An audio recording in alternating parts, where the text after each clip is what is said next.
My name is Scott Baker.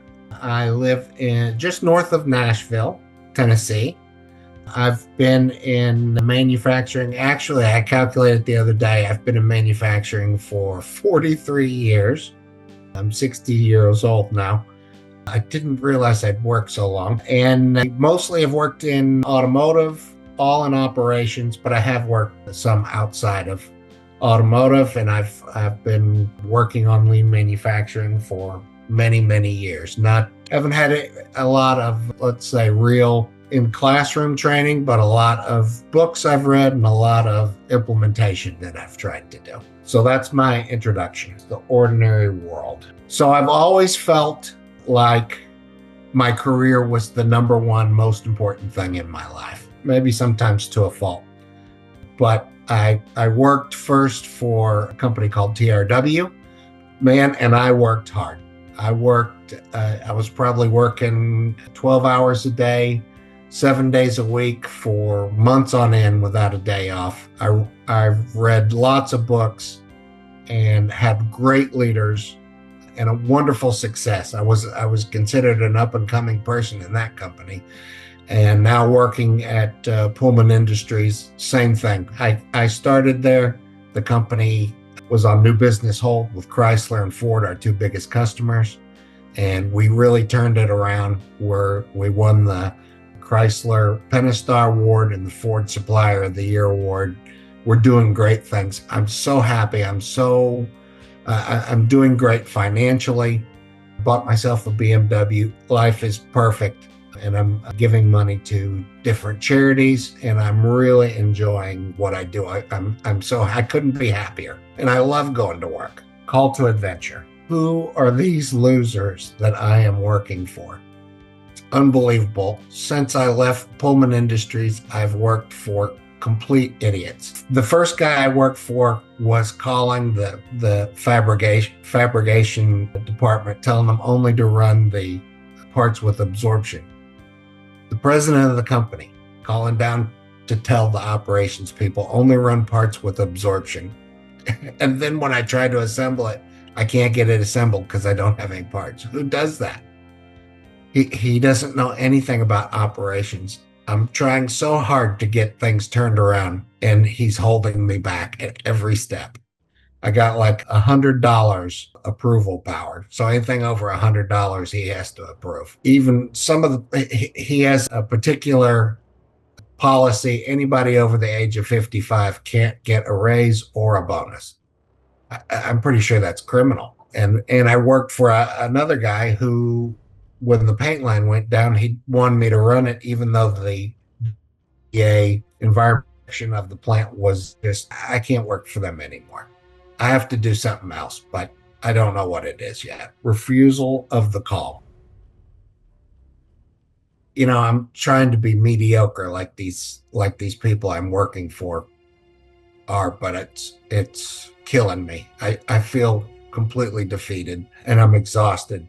There are days I go to work, I stop the car and I just throw up outside because I'm so nervous about going to work. I'm thinking, maybe I'll just work as a consultant for a while and see if I can get myself to retirement, because I'm tired of this. Meeting the mentor. So I had this really weird thing that happened to me the other day.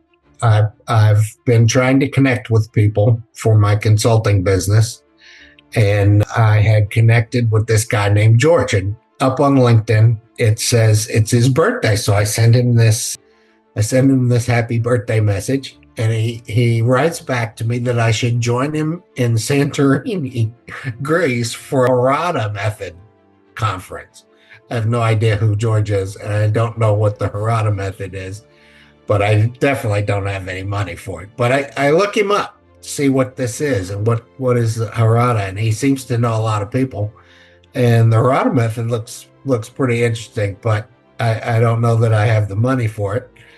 But I went ahead. He said, hey, we do the 17-day challenge. It's free, and see what you think. So I look it up, and the first thing that it asked me is, if I die, what would I want people to say about me? And I reflected on that for a long time, and I wrote this sentence of what I would want people to say, and immediately realized that I was none of those things. I don't put God first. I, my health is so bad, I'll be lucky to be around when my kids graduate from college. I don't have any friends. All my friends are past friends from when my career was doing better, and they all live someplace else. And I'm basically broke right at the moment. I'm living paycheck to paycheck. So it's definitely time for a change. Crossing the threshold. Thinking about what my goal should be and what I'm going to do to make these changes happen. And I realize I got to focus first on my health. And my health is so bad. I'm going to need a lot of commitment. I'm going to really need to commit to this to make it happen. And I got to start small. I can probably barely get up the stairs, much less exercise. But really, if I could do this, it could lead to a new happy life that's not based solely on how my career's done, on much more important things. And I need God to help me, I think, keep me motivated to doing this as well. Tests, allies, and enemies. So I've started off small, working on exercising. I'm trying to make small diet changes, and I've started walking on the treadmill at the hotel when I travel.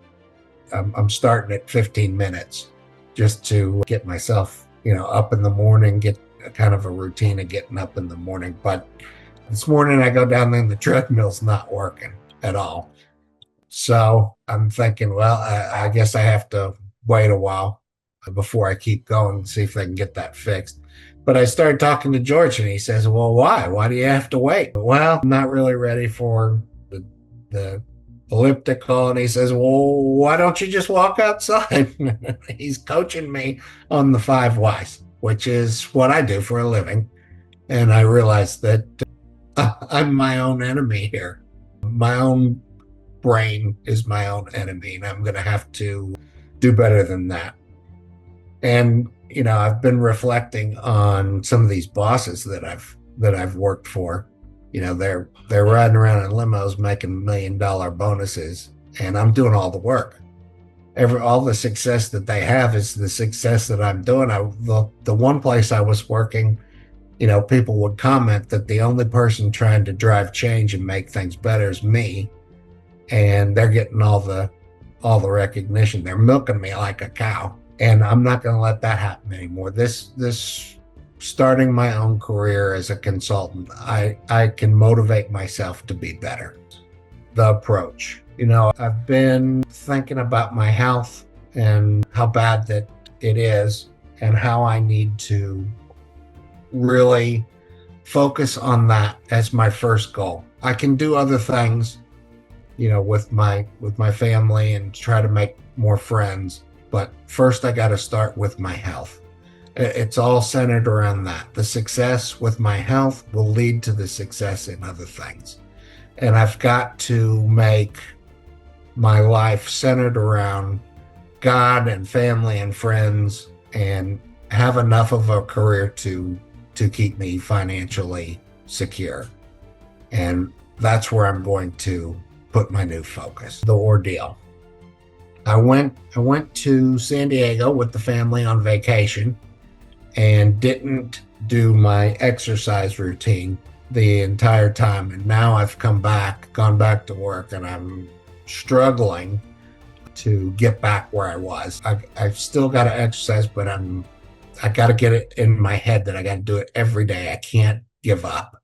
I got to get back to where I was before I went on vacation. I definitely, next time I go on vacation, I've got to make sure that I continue my routine so I don't have problems. But I'm really struggling to get started again. The reward. I've been exercising now for probably over a month, 2 months maybe, and my A1C has gone way down. I was at like 9.1 when I started, and now I'm at 6.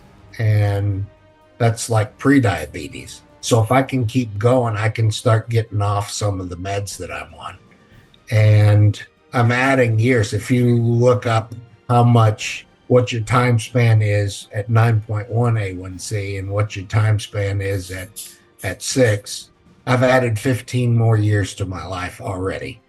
And I really feel good about that. And I think that that's going to help keep me going and keep me motivated to do more things, add more things other than just the elliptical machine, maybe some weight training and some other things. And I'm making new habits, and I'm really starting to feel better. I've always heard in the past people who exercised a lot would say, if I don't exercise, I don't feel good. When I don't exercise, I don't feel good. I feel sluggish. So it's working. I think it's working. The road back. During the time that I have been in a bad career, I've become very quick-tempered. And I think I took a lot of my anger out on my mom. And I sat down with my mom, who's 85, and told her how much that I loved her and apologized for taking out my anger on her, and going to church now every week and studying the Bible. So making progress. So resurrection. I have a new purpose now. I've decided what the big picture is and what my purpose in life is. And I'm trying to start using positive self-talk to help me get where I need to go. I want to hopefully use the Harada Method in the future, someday when I'm retired, to help prisoners or other people change their lives and be able to reach their goals and do the same thing that I'm doing. And that's really, I think, what my overall purpose for God is. Return with the elixir. So I have my vision now. I have these Harada tools that will help me meet my goals. I can do anything really with these. If I can put my vision together, I can fill out my 64 chart. I can make routines and they become habits, and I can become the person that I wanted to be when I wrote my obituary. So with God, I can do it. I will do it. And I have been doing it. New status quo. I have the system now. I'm the leader. I don't have to rely on some other person. I'm the leader of my own company. I've gone from misery to happiness, and I'm ready to take the next step. That's it. Wow. Good job. Okay. So if everybody goes off of mute and put your video on, I'm going to let you start, Kyle. I got to put myself on mute and my video will be off for a little bit. And Scott, why don't you stop sharing? Okay. Go ahead. I think I stopped. I think it's still sharing, I think. Oh, no, that's just your background. Sorry. Scott, it's great to meet you. I'm Kyle. Just listening to your journey and your stories and specific examples throughout what you spoke of, you basically took me on an emotional roller coaster. When you're talking about your mom, I was starting to feel like I wanted to come out of the screen and give you a hug, right? Like just make you feel like there's, like you mentioned how you don't have maybe any friends around anymore because they all moved away, and just kind of make it feel like this is another support system of maybe people that believe in you and want you to achieve that success that you've talked about. A couple of questions that maybe entered my mind, or like one on the top of my head would be, you had mentioned that you shared a vision of what you want to be doing, who you want to help, and it have a sense of like genuine like sense of purpose in this world. And you said that when you retire, that's what you want to do. And I'm curious why you need to wait until you retire to pursue going into that direction with helping entrepreneurs. I guess my thinking is that as I practice the Harada Method, where I'm possibly getting paid and I get better and better at it, then when I have time, because if I hadn't, I understand your question, and I would probably practice a few times before I'm retired with prisoners, but I want to hopefully make it a paying opportunity first until I get to a place, because once I retire, I'll have all the time in the world and I can have lots of coaching sessions for free, and it will not be a problem. That's why I say that. I mean, it's possible that I could do more beforehand. Yeah. Yeah. And you spoke before about other bosses you worked for that were amazing, great leaders, friends around you. Is there something about having, like, if you can think back to that time, was there something there that, whether it was friends or family or leaders or coworkers, was there some kind of energy or input or support that you could say they were giving you that you feel like you're missing today, that you could identify? Here's an example. I had a boss that always went to people above him and talked about how great I was and what a great job I was doing. And every time I went before those people, even before I'd go before those people, he would meet with me and we'd go over what I was going to say so that he had me prepared before I met with them. That was the kind of mentorship that I had during those times that helped me to succeed, because he would know, Joe, don't say this in front of Joe, he'll get pissed off. Different things like that. So he always had me prepared beforehand. And I'm going to need that kind of mentorship going forward. And in some cases, I know people who can do that. In some cases, I don't. It's going to depend. Great. Thank you, Scott. Okay, Scott, that was a great job. Heartfelt. So that was very good. My mom just arrived, by the way, and she's asking me, I'm sure, when's the last time you read your Bible? So I'm negligent where you are at least, making progress. And I was thinking, wow, I could really do some of that. So you got me connected. Tell me a little bit about kissing the babies, because you have it in there, but you didn't talk about kissing the babies.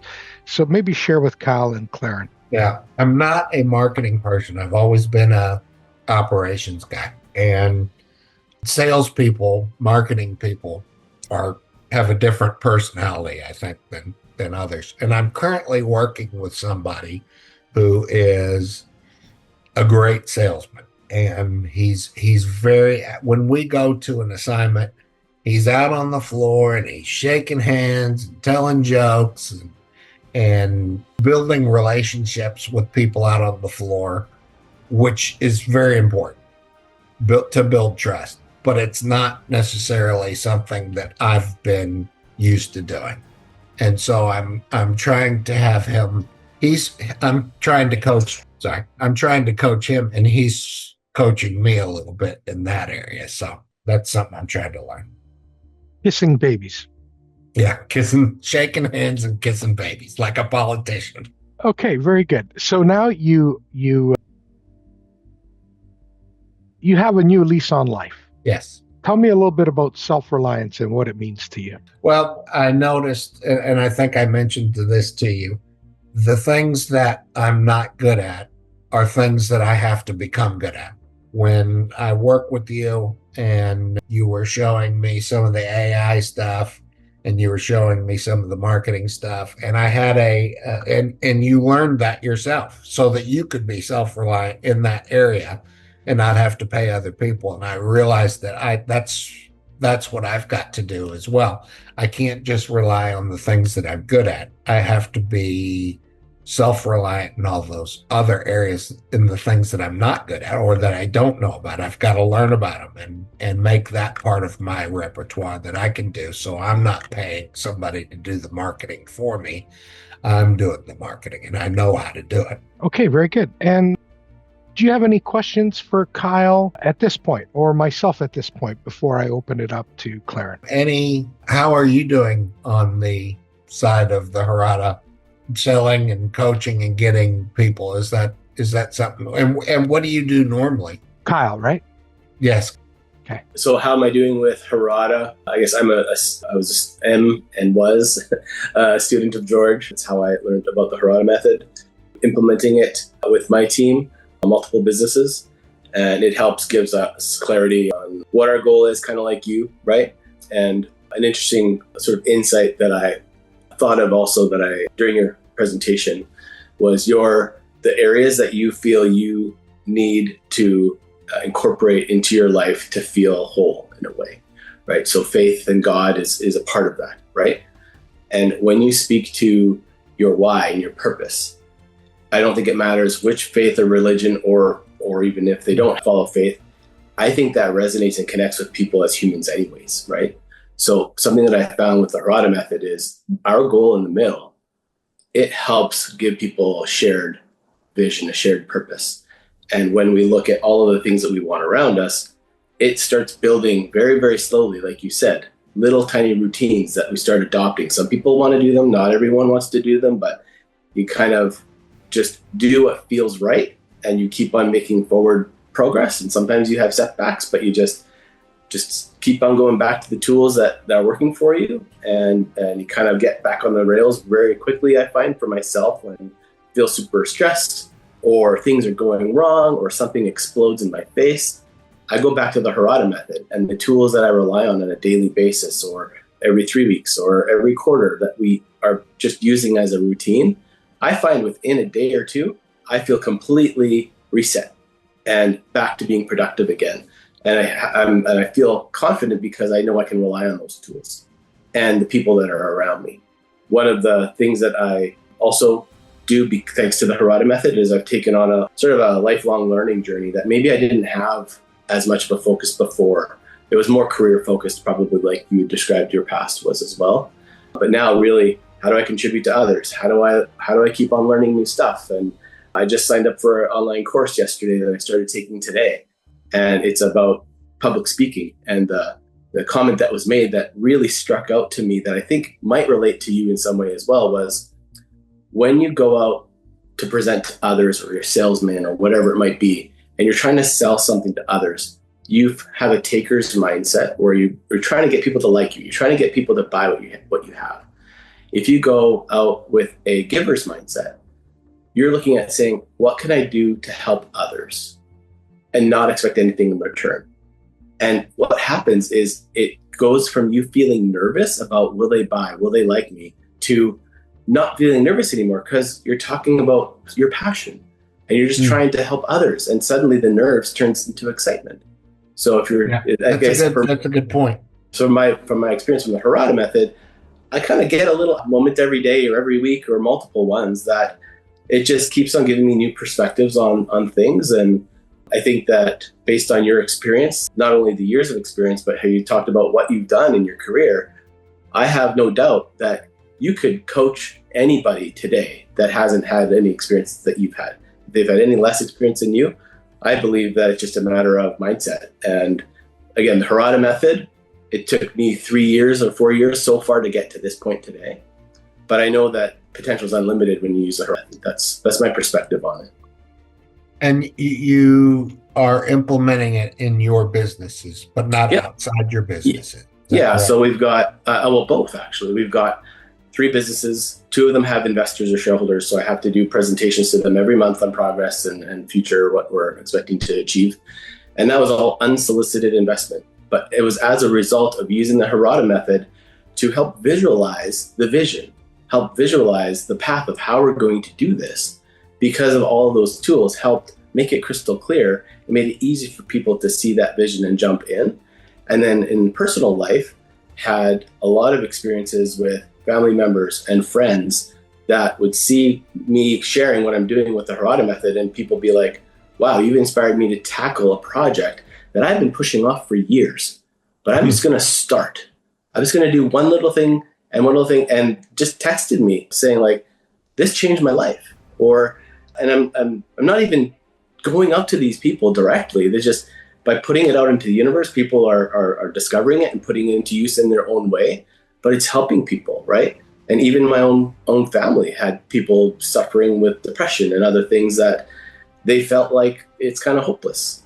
And I would not tell them to use the Harada Method, but just say, hey, it's something I'm doing. I don't know if it's interesting to you. I could tell you more about it, right? Just let them pull it if it's interesting. But within a few months, that individual completely 180'd, no longer felt depressed, felt like they're happy, and there's so many things that they're going to experience in their life going forward. So I think it can help so many people in so many different ways. And it's just a matter of helping with exposure or be there for people when they need it. Excellent.